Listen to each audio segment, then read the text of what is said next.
One morning in the summer of 2026, one of country music's most dependable stars did something almost no one saw coming. He walked away. No farewell tour. No big announcement stretched across weeks of teasers. Just a quiet, heavy message telling fans that the shows were off, the bus was staying parked, and that the man who had built his entire career on showing up night after night in town after town was stepping back to deal with something bigger than any song on the set list. His health. And for the millions of people who had followed him from a tiny Arkansas farm town all the way to sold-out arenas, one question hung in the air like feedback from a silent amplifier. Was this the end of the road for Justin Moore? That single question is where our story begins today. But to understand why it landed so hard, why it rattled an entire community of fans, you have to understand the man behind it. You have to go back, all the way back, to a dot on the map most people have never heard of, to a 2-year-old boy singing before he could barely talk, to a kid who was told to wait his turn for years before Nashville finally opened the door. Before we go any further, do this one small thing. Hit that subscribe button right now and tap the little bell beside it so you turn on notifications. This is a developing story, and there is more coming updates on his health, his comeback, and what happens next. If you want to be the first to know, the very first, the bell is how you make sure this channel reaches you the moment there is news. Go ahead and do it now, then settle in, because what follows is the complete story of Justin Moore, every chapter of it.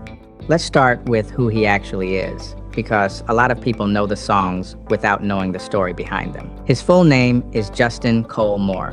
He was born on the 30th of March, 1984, which makes him 42 years old, as this story is being told in the summer of 2026.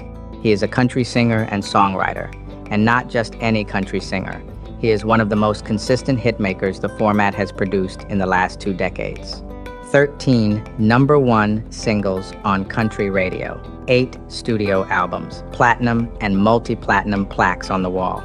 A reputation earned over years as a man who sings traditional country the way it used to sound, plain-spoken, rooted, unpretentious, and proud of exactly where it came from. But numbers on a chart only tell you what he accomplished. They don't tell you who he is. And the thing about Justin Moore, the thing that has always set him apart in an industry full of manufactured images and borrowed accents, is that the man you hear in the music is the same man he has always been. He never reinvented himself to chase a trend. He never pretended to be from somewhere he wasn't. When he sings about small towns, about dirt roads, about family and faith, and the kind of place where everybody knows your name, he isn't performing a fantasy. He is describing his actual life. That authenticity is the foundation everything else is built on. So let's go to the foundation itself. Let's go to Poyen, Arkansas. If you have never heard of Poyen, Arkansas, you are in the overwhelming majority. It is a tiny community tucked into Grant County in the south-central part of the state, the kind of place you could drive through in less time than it takes to finish a song on the radio. There is no skyline. There are no crowds. There is farmland, there are back roads, there are churches, and there are families who have known one another for generations.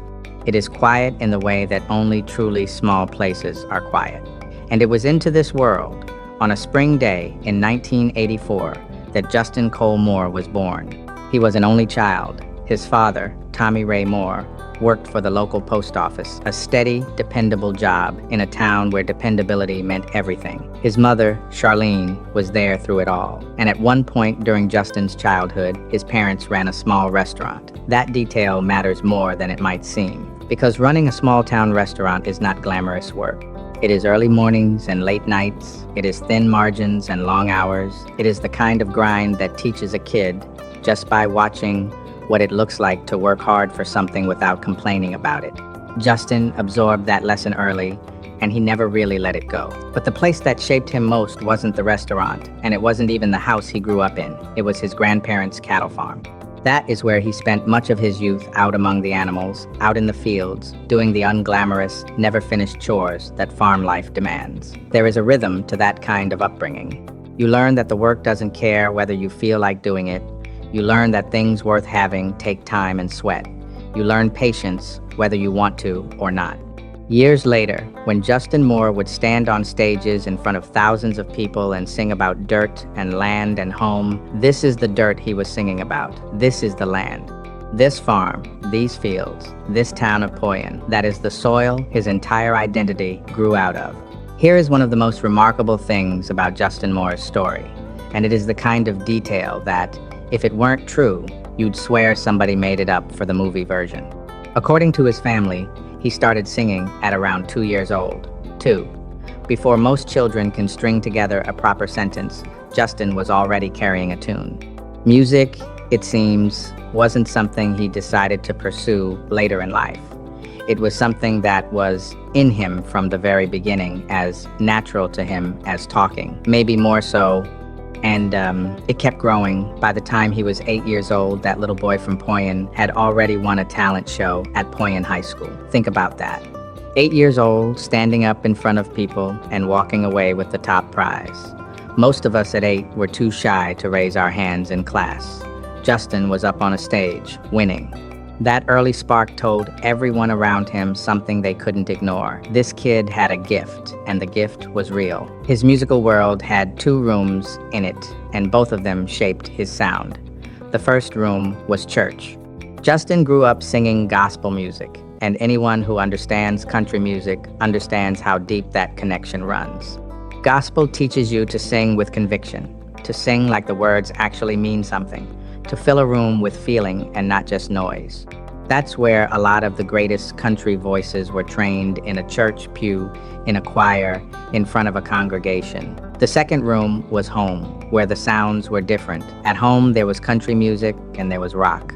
So you had this blend forming inside him from the start, the reverence and heart of gospel, the plain-spoken storytelling of classic country, and the energy and edge of rock and roll.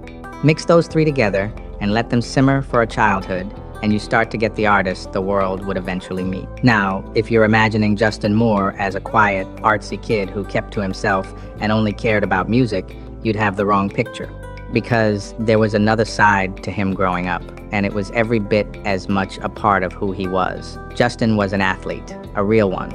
At Poyen High School, he played basketball, and he didn't just fill a spot on the bench. He was a member of the Poyen team that won the AA state championship in 2002, a state title. That's not a small thing anywhere, but in a small town, a state championship is the kind of achievement that gets talked about for decades.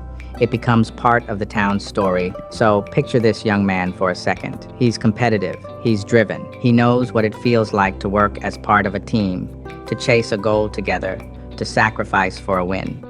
Those are the exact qualities that a music career would later demand of him. The discipline, the hunger, the willingness to grind for years before the payoff comes. Sports gave him a head start on all of it. And then, during his junior year of high school, something shifted. That's when Justin picked up the guitar and started taking music seriously, not just as the kid who could sing, but as someone learning to make the music himself. That timing is important. He wasn't a toddler discovering he could carry a tune anymore. He was a teenager, old enough to understand what he was reaching for, deciding to put in the work to actually get there. The gift was always there, but this was the moment the gift met ambition. This was when singing stopped being just something he did and started becoming something he was going to build a life around. Here is where the story stops being about a talented kid and starts being about a man willing to bet everything on himself. In 2002, at 18 years old, fresh out of high school, Justin Moore left Poyen and moved to Nashville, Tennessee. If you know anything about country music, you know what Nashville represents. It is the mountaintop. It is the place every aspiring country artist dreams of. And it is also the place that chews up and spits out more dreams than any other city in America. For every singer who makes it in Nashville, there are thousands who pack up and go home. Justin knew that. He went anyway. He didn't go entirely alone into the unknown, though. He got his start there by joining his uncle's Southern rock band. That was his way in, a foot in the door, a way to play, to perform, to be around music professionally. But make no mistake, being in a band and getting a record deal are 2 very different things, separated by a canyon that most people never manage to cross. And here is the part of the story that too many people skip over when they talk about success. It did not happen fast. It did not happen in a year, or 2 years, or even 3. Justin Moore spent about 5 years in Nashville chasing a record deal before he finally landed one. 5 years. Think about what that actually means. 5 years of playing shows that might lead nowhere. 5 years of writing songs and hoping someone important would hear them. 5 years of watching other people get their break while you're still waiting for yours. 5 years of doubt creeping in at night, of wondering whether you made a terrible mistake leaving home, of asking yourself how long you can keep this up. And through all of it, his parents believed in him enough to help support him financially during those lean years. Let that sink in. This wasn't a young man with a trust fund cushioning his risk. This was a family from a small Arkansas town, pooling what they had, betting on their only son's dream year after year, with no guarantee it would ever pay off. That kind of faith is its own quiet heroism, and it means that when Justin Moore finally did make it, he wasn't the only one who had earned it. His whole family had. While he waited for his own break, Justin Moore did what every smart young performer does.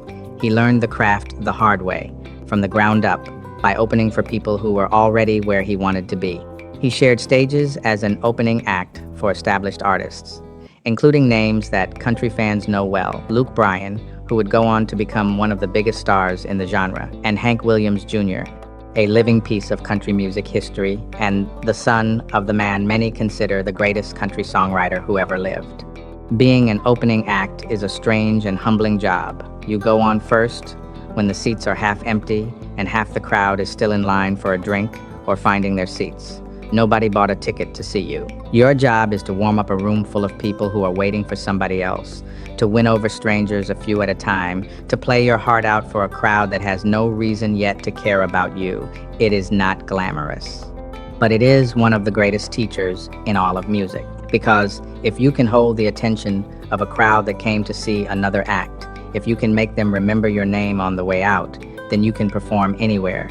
Justin was learning stagecraft in the toughest classroom there is, night after night, and he was getting better every time. He was also watching how the headliners handled a crowd, watching how they built a set, how they carried themselves, how they turned a room full of strangers into a single roaring audience. He was soaking up lessons that no music school could ever teach, and he was storing them away for the day when he'd finally be the name on the marquee. That day was coming. It was closer than he knew. The year everything changed was 2007. After half a decade of grinding, of waiting, of proving himself in half-empty rooms, Justin Moore finally secured his first record deal.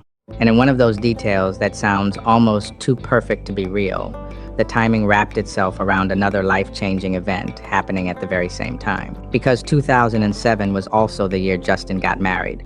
By the family's account, the record deal came together right around the time of his wedding. Two of the biggest moments a man can have, arriving together as if his whole life decided to turn the corner all at once. The person at the center of that second milestone was a woman named Kate.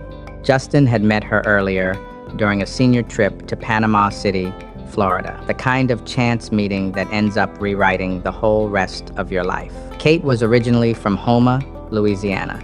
The two of them married in 2007, and she has been beside him for the entire ride ever since, through the rise, through the fame, through the good years, and, as we'll come to, through the hardest days too. Now, the record deal itself came into full focus the following year. In the middle of 2008, Justin Moore signed with the Valerie Music Company. Valerie was an imprint of the Big Machine label group, which country fans will recognize as one of the most powerful and influential record companies in modern Nashville. The same label empire built by executive Scott Borchetta. The way it came together is a lesson in how much a single connection can matter. Justin crossed paths with a producer named Jeremy Stover, and it was Stover who introduced him to Borchetta. That introduction was the hinge. The whole door swung on. One relationship, one meeting. And suddenly the kid from Poyen, who'd spent 5 years knocking, had someone finally opening the door from the inside. His first radio single arrived that same year. It was called Back That Thing Up, and he co-wrote it with fellow country artist Randy Houser. The song climbed to number 38 on Billboard's Hot Country Songs chart. Now, number 38 is not a smash. It didn't set the world on fire. But that misses the point entirely. For a brand new artist releasing his very first single, simply getting onto the national chart at all is a genuine achievement. It was proof that the machine was working, that radio was willing to play him, that people were listening. It was a foot in the door he'd already gotten his foot into.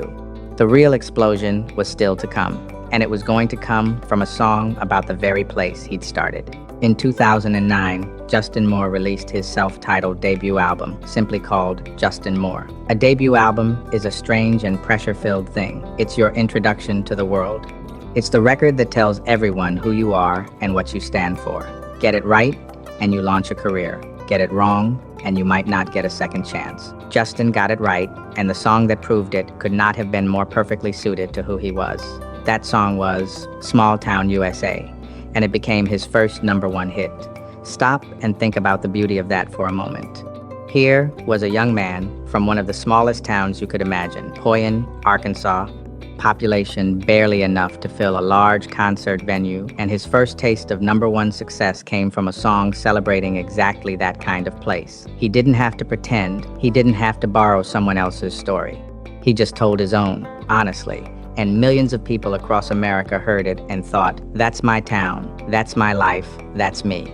Small Town USA became an anthem, and it remains one of his signature songs to this day. It's the song that introduced the world to the real Justin Moore, and it did it by pointing straight back home. That was the formula, though formula is the wrong word for something so sincere. Justin Moore's music worked because it wasn't a strategy, it was a mirror. He sang about small towns because he was from one. He sang about faith because he had it. He sang about family and land and the value of hard work because those things had built him. In an era when a lot of country music was drifting towards slick pop production and party anthems, Justin planted his flag firmly in traditional country ground and refused to move. And it turned out there were millions of people who had been waiting for exactly that, someone who sounded like where they came from. From that debut forward, Justin Moore built a body of work that most artists can only dream of: 8 studio albums, each one a chapter in an ongoing story, and each one holding true to the same core identity even as the sound around him evolved. Let's walk through them, because together they tell you everything about his staying power. It started with Justin Moore in 2009, the debut that gave us Small Town USA and announced his arrival.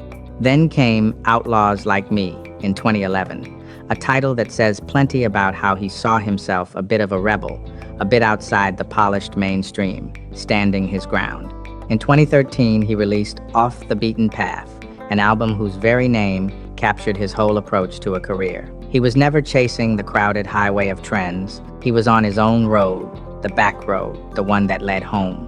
In 2016 came Kinda Don't Care, and then in 2019, Late Nights and Long Necks, a record that leaned hard into the traditional country sound his most devoted fans loved him for. In 2021, he put out Straight Outta the Country Again, a title that leaves no doubt about where his heart lives. Then in 2023 came Stray Dog, and in 2024 his 8th studio album, This Is My Dirt. Look at that run for a second. From 2009 to 2024, that is 15 years of steady, consistent output. Album after album, without long disappearing acts, without dramatic reinventions that abandoned the people who got him there. In an industry where careers can flare up and burn out in the space of a couple of years, Justin Moore just kept showing up, kept releasing music, kept touring, kept being exactly who he'd always been. That consistency is rarer and harder than any single hit song. It's the difference between a moment and a career. Now let's talk about the hits, because this is where the scale of what he accomplished really comes into focus. Justin Moore has scored 13 #1 singles on country radio. 13. That is not luck. Luck gets you 1, maybe 2, if the stars align. 13 #1s over the span of a career is the mark of an artist who understood his audience deeply and delivered for them again and again and again. Run through some of them and you'll recognize the emotional territory he owned. There was Small Town USA, the one that started it all. There was If Heaven Wasn't So Far Away, a tender, aching song about loss and longing that connected with anyone who's ever missed someone they couldn't get back, and it became one of his most beloved records. There was Till My Last Day, a promise of devotion. There was Letting the Night Roll, and You Look Like I Need a Drink, and Somebody Else Will, each one finding its own corner of country life to sing about. There was We Didn't Have Much, a song that turns a childhood without money into a celebration of everything that actually mattered. And then, in 2024, came the title track of his latest album, This Is My Dirt, and that song became his 13th number one. Think about the poetry of that.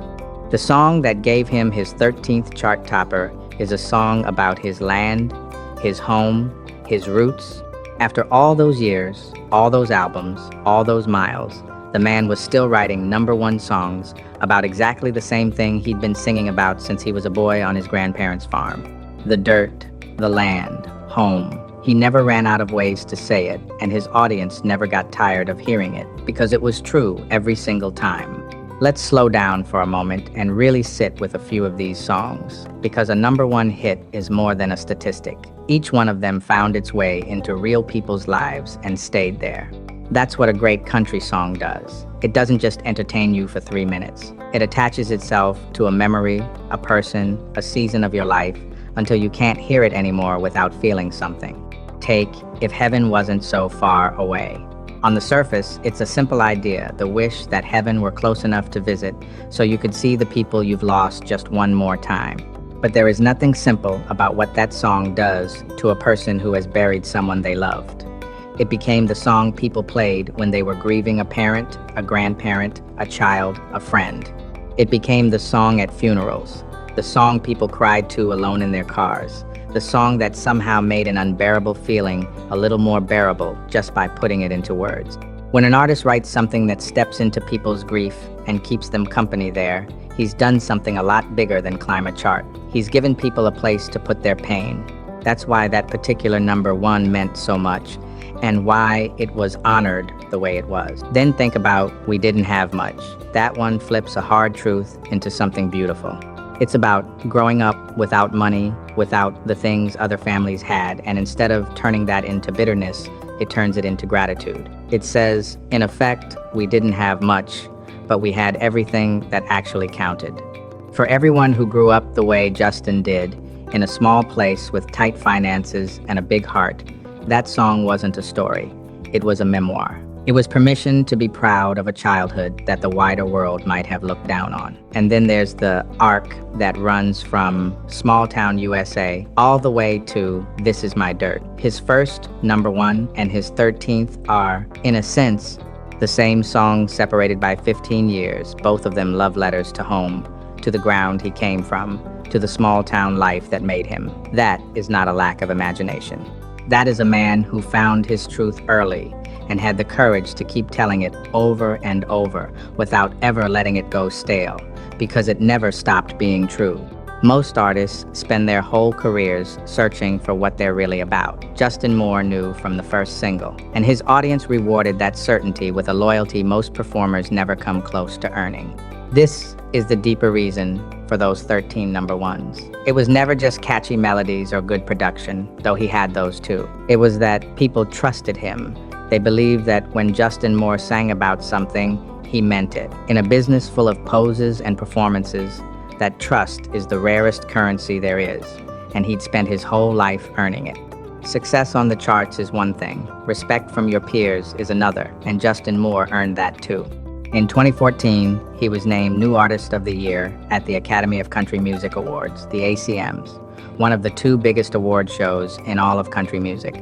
Now, there's a little irony in calling a man who'd been grinding since 2002 a new artist in 2014, but that's the industry for you. The award was recognition that he had broken through, that he had arrived, that the establishment was officially acknowledging what his fans already knew. Earlier than that, back in 2011, he'd been recognized at the Inspirational Country Music Awards for If Heaven Wasn't So Far Away, a fitting honor for a song with such deep emotional and spiritual weight, the kind of song that gets played at funerals and helps people carry grief they didn't know how to carry. And beyond the trophies, there are the certifications, the platinum and multi-platinum plaques that measure how many people actually bought and streamed his music. Those numbers represent millions of real people who brought his songs into their homes, their trucks, their weddings, their heartbreaks, and their celebrations. That's the truest award of all. Not a statue handed out at a ceremony, but a permanent place in the soundtrack of ordinary people's lives. For all the success, one of the most striking things about Justin Moore is how little it seems to have changed him. A lot of performers, once they taste fame, drift away from where they came from. They move to Los Angeles or Nashville's wealthy enclaves. They trade their old friends for new ones. They slowly become someone their hometown wouldn't recognize. Justin went the other way. He stayed rooted. He stayed Arkansas. At the center of his life is his family. He and his wife, Kate, who've been together since that 2007 wedding, have 4 children, 3 daughters, and 1 son.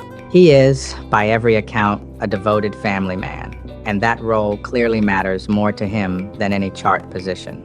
It's not hard to see the through line here. The man who grew up as an only child in a tight-knit small-town family built exactly that kind of family himself, and he spent his career trying to protect and provide for it. He also stayed loyal to his home state in ways big and small. He is a passionate Arkansas Razorbacks fan, the University of Arkansas sports teams, and he's the kind of fan who lives and dies with the games. Beyond music, he spent time working as a radio personality back in Little Rock, Arkansas, keeping one foot firmly planted in his home community, even as his career took him around the country.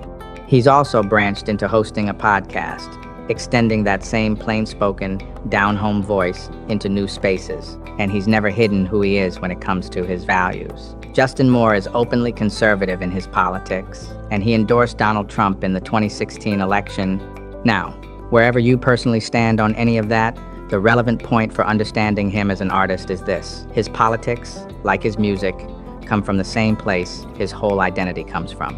Rural America, small-town values, the world of Poyen, Arkansas. He has never been shy about it and never tried to be something more palatable to a broader crowd. That refusal to bend, that insistence on being exactly and only himself, is the single most consistent thread running through his entire life.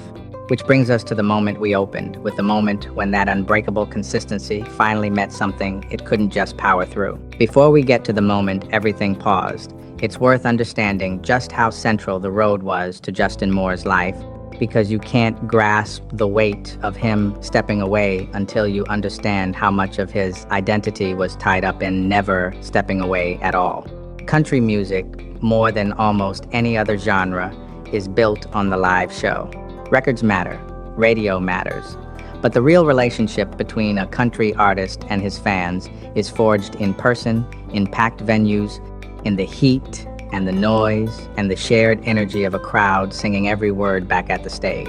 And Justin Moore was, above everything else, a live performer. His shows were known for their energy, hard-driving, high-octane, the kind of concert that leaves a crowd sweaty and hoarse and grinning. He didn't coast on stage, he worked. He gave people the full-throttle version of himself every single night, and it was a relentless life. The touring musician's schedule is brutal in a way that's easy to romanticize and hard to actually live. It's a different city every night. It's long stretches away from home and family. It's sleeping on a moving bus, waking up in a parking lot in a town you can barely remember the name of, doing it all again the next night and the night after that, for weeks and months on end. For an artist as committed to his family as Justin was, that constant absence was the real price of the career, the trade-off behind all the success. Every night on stage was a night away from Kate and the kids. He paid that price for years because that's what the job demanded, and because there was nothing he'd rather do than perform. The road was where he'd earned everything. It's where he'd learned his craft as a young opening act. It's where those 13 number ones came alive, sung by thousands of voices at once. It's where the bond with his audience was renewed, over and over, one show at a time. The stage wasn't just his workplace. It was, in a real sense, his home away from home. Which is why, when he finally walked away from it in the summer of 2026, everyone understood instantly that something serious had to be behind it. A man doesn't leave the thing that defines him unless he has no other choice. For more than 2 decades, the defining fact of Justin Moore's professional life was simple. He showed up. Touring is the beating heart of a country career, and Justin was a road warrior. Festival dates, headlining shows, opening slots, county fairs, arenas he lived on the bus, night after night, giving crowds the energetic, hard-charging live show he'd become known for. Showing up was who he was. It's what his whole story had been building since those nights as a young opening act, playing for half-empty rooms and winning them over one person at a time. Which is exactly why what happened in June of 2026 hit so hard. On the 8th of June, 2026, Justin Moore announced that he was stepping away from touring. Not for a trend, not for a new album rollout. He was pulling back, canceling a stretch of performances in order to focus on his health. His message was direct and stripped of any spin. He said, and these are his words, "I've made the decision to take some time to focus on my health. As a result, I'll be stepping away from touring for a short period." Plain, honest, the way he's always spoken. What he did not do was lay out the specifics. He did not detail exactly what the health concern was. And to this day, the precise nature of it has not been made public. And in a way, that silence spoke as loudly as any explanation could have. Here was a man who had spent his entire career being an open book about where he came from and what he believed. And yet, on his own body, on whatever he was facing, he chose privacy. He gave his fans the truth that mattered, that he needed to step back without owing them the intimate medical details he was entitled to keep for himself and his family. For the fans, the news landed like a punch, because when an artist as steady and dependable as Justin Moore suddenly cancels shows for his health and won't say why, the mind races to the worst possibilities. Country music has lost too many of its own too soon, and audiences have learned to fear the vague, quiet announcement. So the questions came flooding in. How serious was it? Was he going to be okay? Would he ever tour again? The man who had always shown up had, for the first time, gone quiet, and that quiet was terrifying to the people who loved his music. This is the part of the story where you really understand the bond between an artist and his audience. Justin Moore's fans weren't just worried about missing a concert, they were worried about him, about a person they felt they knew, because his songs had told them the truth about his life for 15 years. When you sing about your family, your faith, your hometown, and your struggles as honestly as he had, your listeners stop feeling like customers and start feeling like they're part of your extended family. And their family member was hurting and stepping away, and they didn't know why. That's what made those weeks in June of 2026 so tense. That's the weight behind the question we started with. Was this the end of the road? And then, just as quietly as he'd stepped away, the light started to come back on. The break was not long.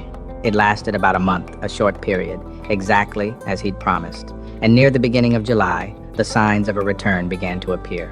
On the 7th of July, 2026, Justin Moore shared a video update with his fans, and the message in it was the one everyone had been praying for.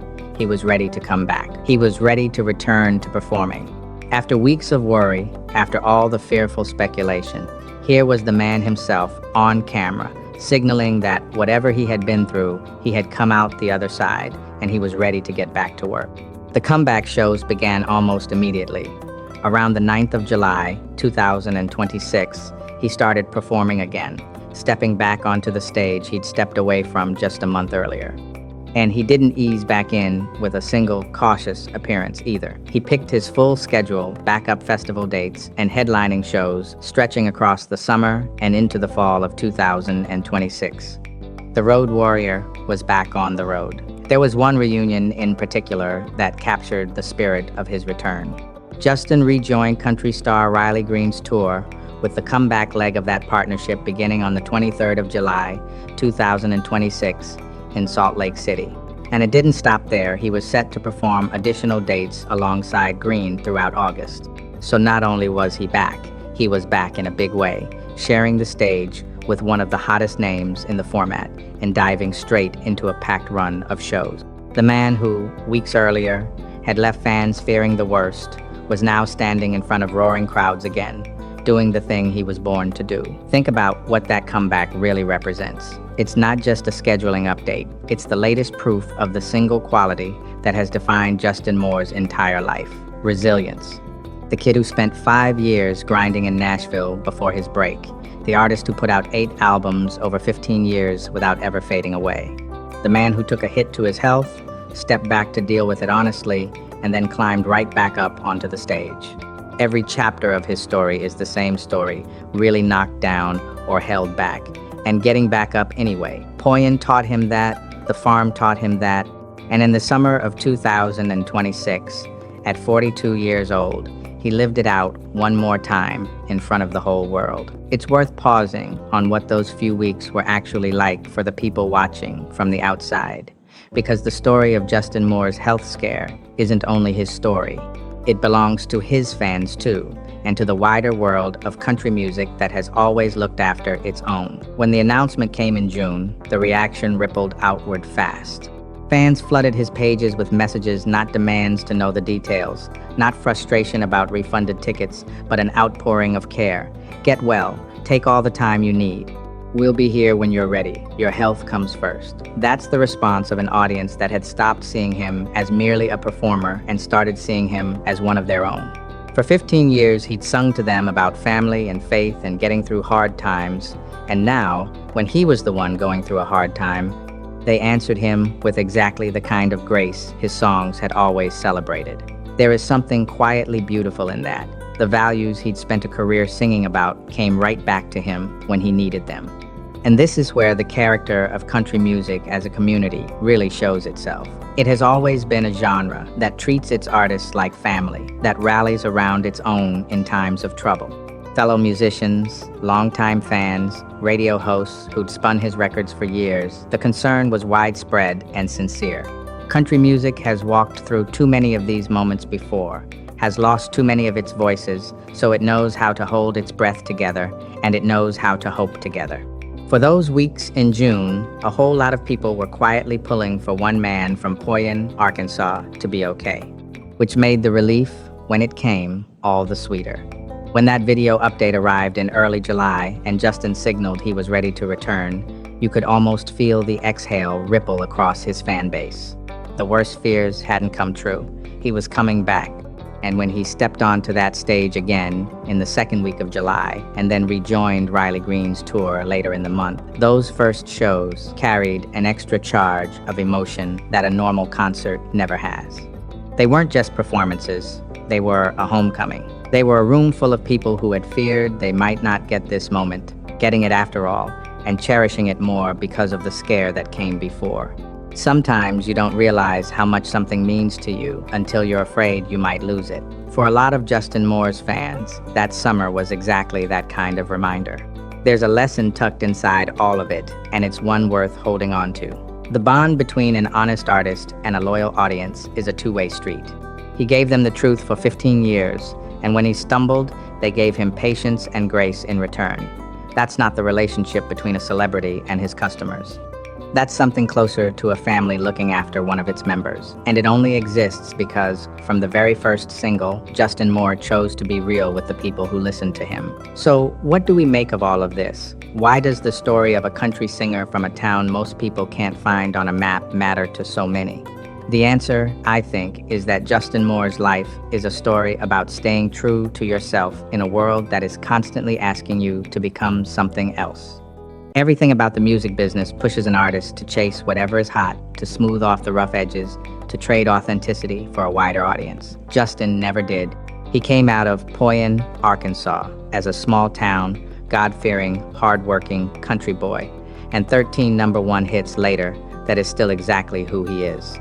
He didn't climb the ladder by pretending. He climbed it by being real, and by betting that there were millions of people out there who would recognize themselves in his honesty. He was right. His story also matters because it is, at its core, about the long game. We live in a time obsessed with overnight success, with going viral, with instant fame. Justin Moore's career is the opposite of all that. It's 5 years of unglamorous grinding before the first deal. It's 15 years of steady, patient album making. It's a whole life of showing up, doing the work, and letting the results accumulate slowly, the way a farmer's harvest accumulates season by season with no shortcut. In an age of the quick fix, his career is a monument to patience and consistency.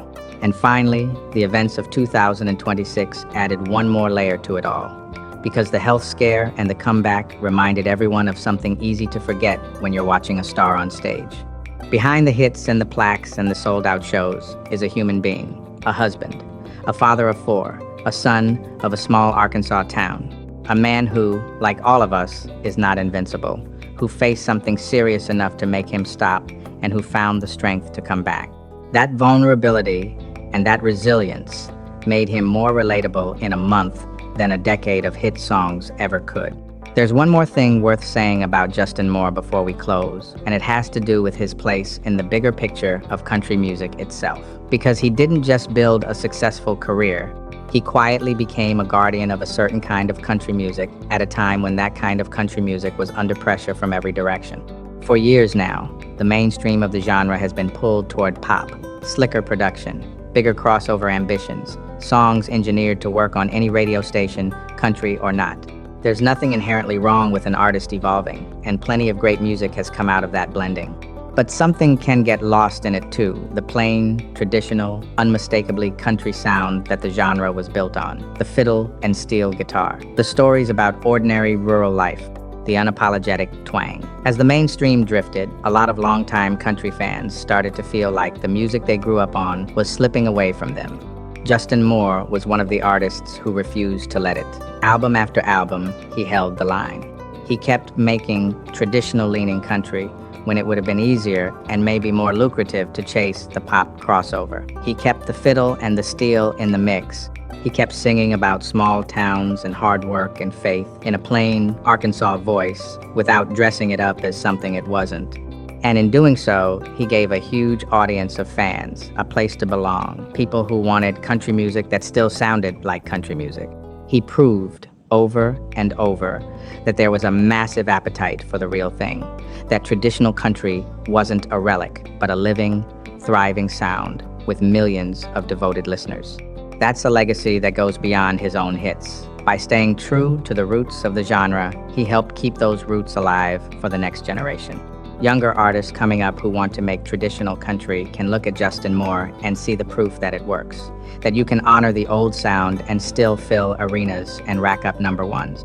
He's part of the bridge connecting the country music of the past to the country music of the future, and he built that bridge simply by being stubborn enough to be himself. So when you add it all up, the 13 number ones, the 8 albums, the 15 years of consistency, the refusal to sell out his sound, what you get is more than a star. You get a standard bearer, a man who carried something valuable through a period when it might have been lost and handed it forward intact. That may end up being the most important thing he ever did. So let's come back to where we began, to that quiet, heavy morning in the summer of 2026, when one of country music's most dependable stars walked away, and an entire community of fans held its breath and wondered if the road had finally run out. We know now how that chapter ended, not with a farewell, but with a return. Not with the end of the road, but with another stretch of it opening up ahead. The full story of Justin Moore is the story of a boy who sang before he could barely talk, who won a talent show at 8, who worked his grandparents' farm and won a state championship and picked up a guitar in high school, and then bet his whole future on a move to Nashville at 18. It's the story of 5 long years of waiting, of a family that believed in him when there was no proof it would ever pay off, of a record deal that arrived alongside a wedding, of a debut hit that pointed straight back home. It's 8 albums, 13 number ones, an armful of awards, and a family of 6 built on the same values he grew up with. And it's the story of a man who, when his own body forced him to stop, told the truth, took his time, and got back up. Here is the takeaway to carry with you. Talent will open a door, but it's character that builds a career. Justin Moore had the gift from the very beginning, but what made him last was everything Poyen, Arkansas put inside him. The work ethic, the honesty, the refusal to be anyone but himself, the resilience to get back up every single time. That's why, after everything, he's still standing on that stage. And that's why his story is worth telling, from the very beginning all the way to right now. This is a story that is still being written, and there is more to come. His health, his tour, his next chapter. If you want to follow it as it unfolds, make sure you've subscribed to this channel and turned on the notification bell so you don't miss a single update. Thank you for watching all the way to the end. The road for Justin Moore goes on.